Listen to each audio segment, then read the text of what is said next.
यहोवा मेरा भाग है, मैंने तेरे वचनों के अनुसार चलने का निश्चय किया है। मंगलवार 26 दिसंबर 2023। आज के मनन के लिए मैंने आप ही के लिए चुना है मत्ती अध्याय 2 और उसका 6वां वाक्य कि हे बैतलहम जो यहूदा के देश में है, तू किसी रीति से यहूदा के अधिकारियों में सबसे छोटा नहीं, क्योंकि तुझ में से एक अधिपति निकलेगा जो अपनी प्रजा इस्राएल की रखवाली करेगा।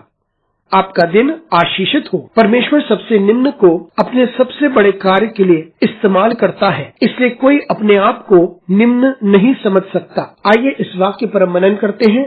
आज की सुबह का विषय है निम्न लेकिन परमेश्वर के हाथों में।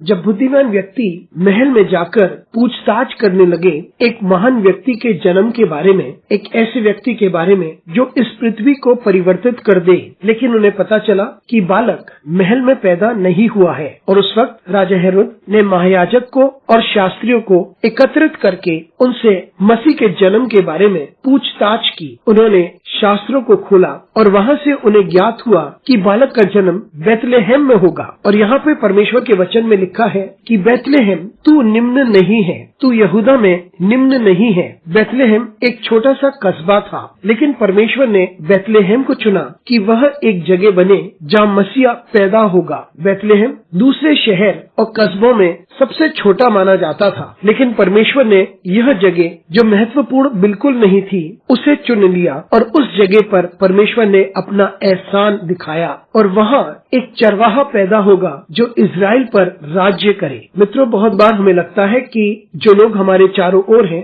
उनमें हम सबसे छोटे हैं, निम्न हैं। परिवार में हम छोटे हैं और हर चीज में हम निम्न हैं, लेकिन परमेश्वर के हाथों में जो निम्न है वो महान बन सकते हैं। और परमेश्वर सबसे निम्न को इस्तेमाल कर सकता है कि वे परमेश्वर को आदर और महिमा दे। इस दुनिया में जब हम निम्न होते हैं तो हमें लगता है कि हम बहुत छोटे हो गए हैं और हमें लग सकता है कि हम शून्य हो गए, लेकिन हम जैसे हैं जब हम परमेश्वर के हाथों में इस्तेमाल होते हैं, परमेश्वर हमें परिवर्तित करता है। जबकि हम कुछ भी नहीं है और हम निम्न हैं, फिर भी परमेश्वर हमें परिवर्तित करता है, क्योंकि परमेश्वर अपनी महिमा के लिए हमें इस्तेमाल करता है। हम बहुत निम्न हो सकते हैं, लेकिन परमेश्वर के हाथों में हम अवश्य आशीषित हुए हैं और उसकी महिमा के लिए इस्तेमाल किए गए हैं। अनुग्रहकारी परमेश्वर स्वर्गीय पिता, तुझे धन्यवाद देते हैं, तेरी स्तुति करते हैं, तेरा आदर करते हैं और तेरी महिमा करते हैं। हमारी सहायता कर परमेश्वर, ताकि हम इस बात को याद रखें कि हम जो कुछ हो तेरे हाथों में हम आशीषित हैं। यीशु मसीह के नाम से मांगते हैं, आमीन।